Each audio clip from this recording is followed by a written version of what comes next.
Hey guys, it's me. It's probably going to be super windy, and I'm really sorry about that. But this is day 2 of me moving my body, keeping promises to myself. Feels good. It's been a while since I seriously have gotten in regular exercise. You know, I went through a phase. I think the last time I really was doing anything, wasn't that long ago, but I didn't stay with it. I had done bikini mommy, beach body bikini mommy or something like that, which should have been easy. They were like 8-minute workouts and they were inside, but it always kept being a distraction. So we've already had a full day. Oz is what is he doing? I'm facing to go up a hill, so I'm facing to get super winded. I'm so out of shape, it's not funny. Yesterday, I actually ended up walking several times yesterday, so I went that once by myself, and then Bree and I did it again later and took the kids, and I was talking about how that I drained when I was so small. We had been in the middle of that training for the half marathon that got iced out. Yeah, I was planning on running a big majority of that. I'm like winded walking up this hill. Anyways, but I got a beautiful baby, right? That was my life goal. That was my big goal in life. Okay, so let's talk about a few things. Number one being, so I've kept this day 2. I'm really proud of myself. Full day already. We ended up staying at Bree's last night, and Oz and I slept on the bottom of a bunk bed. My back is killing me. Oh my gosh. I've already stopped and stretched about 15 minutes into this workout. Oh my gosh, big go. That was a wasp. It was on my leg. Oh my gosh, they're so bad this year. Oh my gosh, he's back. Oh my gosh. Oh, can't believe y'all got that. Oh, I can't edit that out. Okay, anyways. So, clomid talk. Okay, so yesterday, Oz and Ed and I didn't talk about it a lot. But he just told me he didn't think there was any need for us to continue to clomid. He said, in my mind, we're either going to get pregnant or we're not. He was like, before we really wanted this baby, we know that you can get pregnant. He was like, for whatever reason, it's not happening. He said, you don't like the way you feel. He said, I don't like the way you are. Actually, he did not really say that. That's me saying that. And I said, well, I've already called in the prescription. We have 1 more month. And he was like, well, I'm not telling you not to do it. I just don't see any reason to do it. He said, it makes everybody miserable. So I actually got that and the cough syrup. I Googled it. Somebody had suggested it was Miss Elizabeth BSG. She suggested I take the cough syrup with it. And I got sugar-free. Anyways, but I should have taken it last night. I decided not to take it. It was only $9, and I'm probably going to take it. I'm just going to give my body a little break. We are not done trying. I will continue to monitor my ovulation. Try to get pregnant on my own. Give it a month or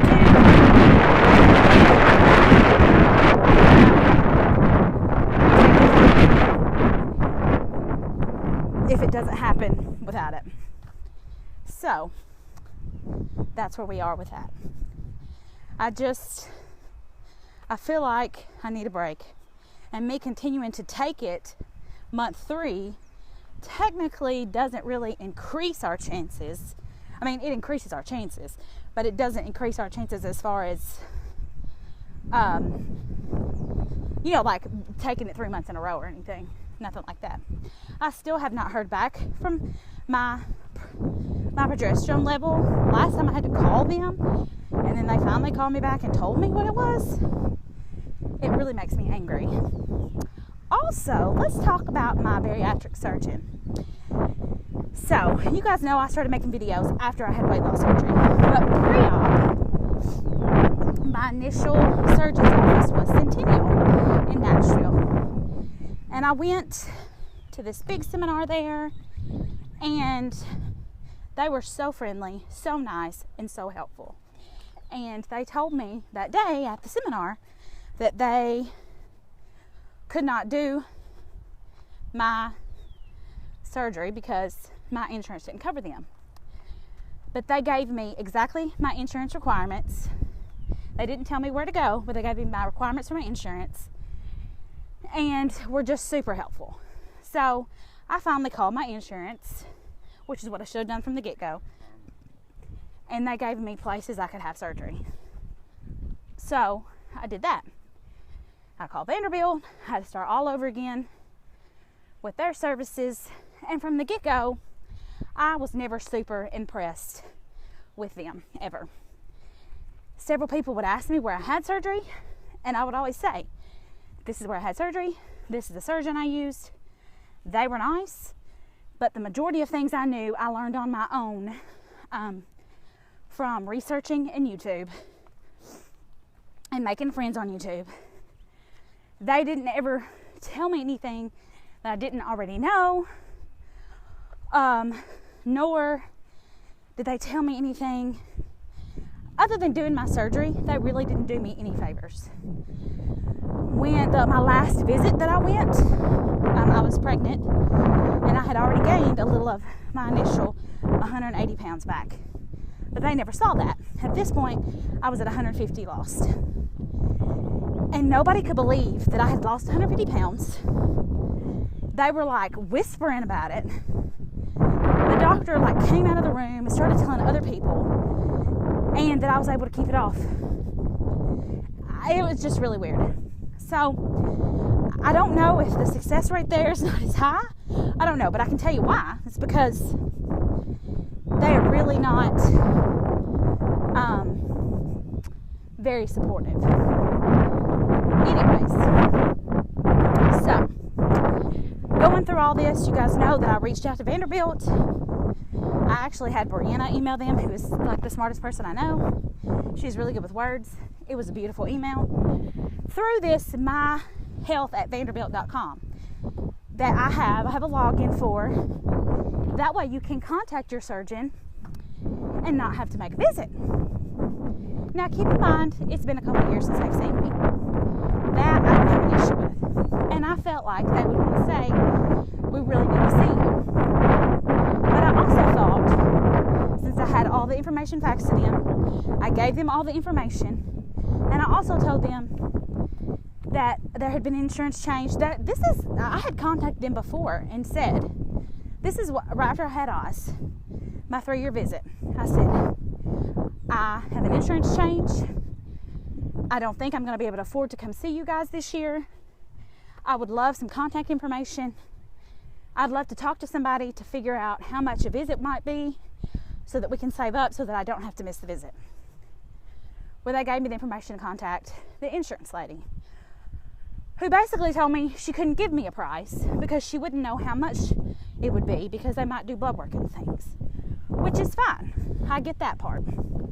But what I don't get is why she couldn't say a flat office visit is $300, because I've been in this game now with the insurance and self-pay stuff for a little bit, and most places say this is your rate. And if they do extra things, that would be a separate charge. Okay? So that was the last time that was contacted. It should have been I know it was in my system because I can see the email. And I don't know if they had it in their records that I contacted the insurance lady or not. Neither here nor there. So I contact them, beautiful email, tell them what's going on, remind them about the insurance change. That's why I've been unable to come see them. Ask them to just look over my medical records and just basically let me know if they think I'm on the right path, if there's anything else that I probably need to be doing. Well, the first response I get was, you just need to make an appointment. Here's the number. Super pissed me off. I started writing back a really not nice letter. But Brie was like, it's not going to do you any good. Don't do that. So I didn't. I deleted it. And I just wrote to someplace, please let me know if they got my medical records. To which someone else responded that they had not received any medical records and that they could not see me for a visit if I did not have insurance that covered bariatrics. Super pissed me off. I didn't write anything to them either, but I wanted to. And it makes me so mad because I know we're in a world about making money. I get that. But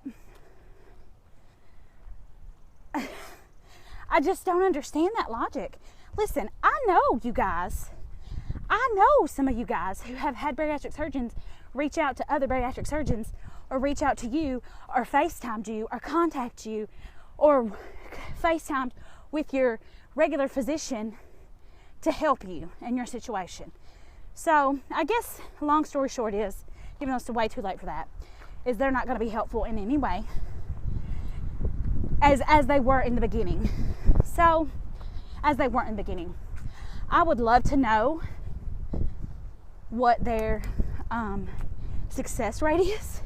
I do know that one of the girls who had surgery there with my surgeon died.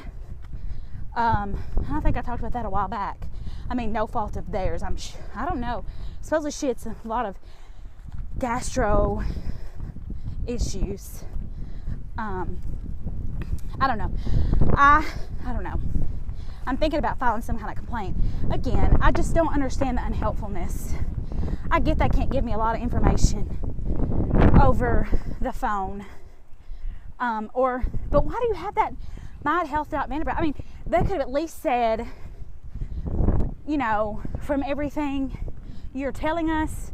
I get it if they really didn't get my things. They could have at least said everything. It seems like you're on the right track, or, you know, we suggest that you come and see us, but until that time, a lot of our patients are taking this.